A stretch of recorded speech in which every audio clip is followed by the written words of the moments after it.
আমার গরুর মাংসের পাতিল আইনা চুরি করে খাইতেছিস তোরা, তোকে ডায়রিয়া হইব, গ্যাস্ট্রিক হয়ে পেট ফুলে তোরা মরে যাবি। এই মাংসের পাতিল তোমার মানে?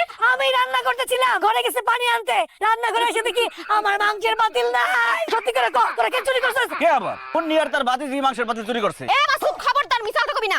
নসিমন আপা, মাসুদ আর তার ভাতিজা এখানে বইসা পাতিল থেকে মাংস খাইতেছিল। নসিমন ভাবি, আমার ভাই বিদেশ থেকে কদিন পর পর টাকা পাঠায়, আমাকে বাড়িতে প্রত্যেকদিন মাংস রান্না হয়। আজকে তো ভাবি রাঁধছে, আমি খাই নাই। দেখি মুন্নি আর তার ভাতিজি খাইতেছে। চুরি কোথাকার? কত বড় সাহস আমাকে চুরি কইতাছে? তুই চোর, তোর ভাতিজা তোরা সব চোর। আয় মুন্নি, তুই চুন্নি, তোর ভাস্তি চুন্নি।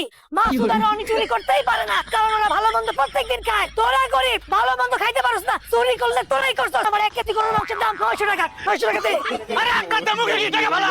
আমরা চুরি করি না, বিশ্বাস করো তুমি। বিশ্বাসের বাইরে 500 টাকা দিলে বাইন্দা রাখো কিন্তু। আরে কি বাইরে রাখো তুমি? একটা